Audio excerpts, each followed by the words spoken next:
Hi, I'm Jeff Hoyt, Editor-in-Chief of SeniorLiving.Org. As we age, our hearing can suffer. We have to welcome new people into our lives, such as an audiologist.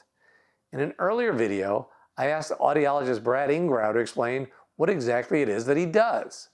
You can find links to that video and to SeniorLiving.org's helpful hearing aid guides in the YouTube description below. Today I want to discuss with Brad what to expect when you first meet an audiologist. What tests will be run? Do audiologists only traffic in hearing aids? How long will the initial evaluation take? Because of social distancing, I'll be interviewing Brad Ingrao via Zoom.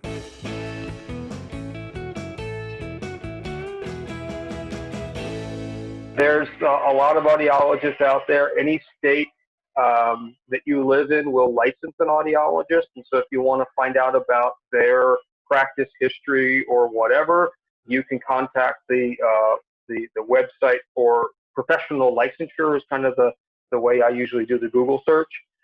Type in their name and it'll give you their license number, when they were licensed, anything like that. You can also contact your health insurance company, Blue Cross Blue Shield, Medicare, ask for which audiologists are in your plan. Audiologic care is not free. It's not terribly expensive, but it's not terribly cheap either. It's covered by Medicare if you have a referral from a general physician. And so I usually recommend that as the starting point. If you want to come see me, talk to your primary care physician, get that referral, and we move on from there. I'm happy to take people in off the street, but I would much rather actually make sure that I am a participating part of your general medical team rather than sort of this satellite out here on the outside. Let's say you get someone fresh on Medicare, 65, gets referred to you from their primary care physician. After a 5-minute introduction or something, they're going to just get tested. How many hours of tests is typical to start? Is it in an audio booth, a soundproof booth, or paint me a picture? Sure. Okay. So you come in, we'll pretend that you're freshly on Medicare, even though you don't look quite that old. I'm going to introduce myself. I'm going to ask you a few questions. Do you have any pain in your ears? Do you have any ringing in your ears? We call that tinnitus. Any balance problems? Any history of loud sound exposure? Then I'm going to do a physical examination. I'm going to look at the outside of your ear. We call that the pinup. I'm looking for visible deformities. I'm looking for some telltale signs that you might have a congenital hearing loss. Then I'm going to evaluate the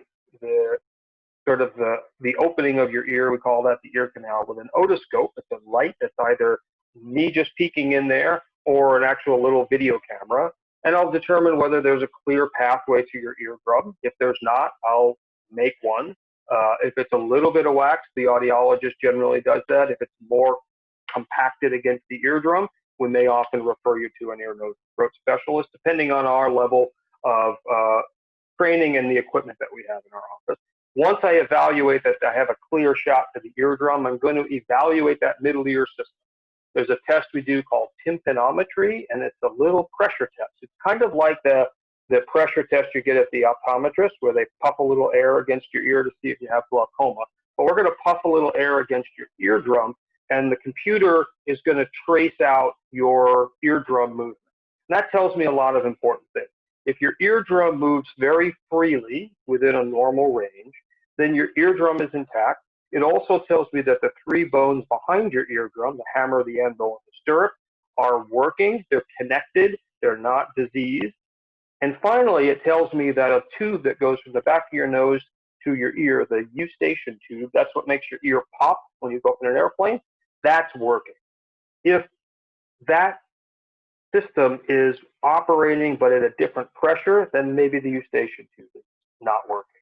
And so that one little 20-second test tells me an awful lot of information about the mechanics and function of the middle ear, which is important because the middle ear is our first amplifier. After that, we're going to put you inside the test booth. I will often do another test that's automatic called otoacoustic emissions. I put a little sound in your ear, and your ear actually makes a sound back. And then I can measure that. And that tells me about one set of hair cells, the outer hair cells. That's our, is it quiet enough or loud enough to hear, and a little bit of the quality and clarity. I can look at that and determine whether your hearing pattern or your outer hair cell function pattern might be affected by disease or medication or something. Then we go and we put on the earphones, either over the ears or little foam plugs in your ears, and you'll hear some beeps, beep, beep, beep, like that, and you press a button when you hear it. And that's going to map out the softest sounds that you can hear across a range of pitches that includes the speech range. That's what we call the threshold of your hearing range. Then I'll do the same thing, but I'm going to say, okay, now Jeff, it's going to get pretty loud. I want you to, on a scale of 1 to 10, 10 is so loud you're going to punch me in the nose. Tell me when it gets to 9. And that's going to tell me what the upper end of your functional range is. Then I have your hearing range, and then I'm going to do another set of those quiet tests with a little box behind your ear. That's going to do a bone conduction test. And that will make sure that the information I got on your middle ear from that tympanogram is validated and cross-checked to make sure that that's an inner ear hearing loss, a middle ear hearing loss, or a combined hearing loss. Then we're going to say, okay, that's great. Now we know how much you can hear. How well do you hear it? How accurate? So then we'll do with the earphones some speech understanding. You'll hear some soft 2-syllable words, baseball, hot dog, armchair, and you'll repeat those. That'll give us your threshold for speech. Then I'm going to make it loud enough to hear. So on that scale of 1 to 10, we're shooting for about 5. This is how loud you want the TV when you're listening by yourself. Perfect. All right. Then I'm going to say, okay, now, Jeff, you're going to hear, say the word and then a word. Your job is just repeat that last word. Say the word car, say the word jar, blah, blah, blah. These come on a recording generally, and that is going to give me your accuracy. So I'm going to score out of 25 or 50 words, what percent is correct. If you didn't do great, I'll adjust the levels a little bit and try to find your best understanding. I'll do that for the right ear, the left ear, and both ears together. And then finally, I will do a test where I give you sentences to listen to with that background noise coming towards you. When, sort of like that, central auditory test. That tells me a whole lot. It tells me, one, you don't have a plug of wax in your ear. It tells me your eardrum doesn't have a hole in it. It tells me you don't have a disease process of your middle ear. And it tells me that your eustachian tube is not plugged up. All of those mean you don't really need an ENT referral unless you have something else going. Then the levels of how low on the graph that quiet line sits is going to tell me whether or not you might need hearing aids. And if your best understanding of speech isn't until louder than normal conversation, then you need hearing. Then I will often add one more, even if you have a little bit of hearing loss, I'll have you do a list of words at a normal level, 50 decibels, and then we can compare that to the amplified. So if you get 92% at 50 and 100% at 75, I can't talk you into hearing aids because there's not that much improvement. But if you get 40% at 50 decibels, that's the normal conversational level. You get 88% when I make it louder. That's a really good indicator that you're not hearing as well as you could, and that there is some technology that we can help. So all of that in my clinic takes about 40 minutes. It seems like there's no way it could be that fast, but it's a half an hour to 40 minutes. Sometimes, depending on the patient, it takes a little longer, but I'm a process-oriented guy, so I can kind of move from one to the other pretty quickly.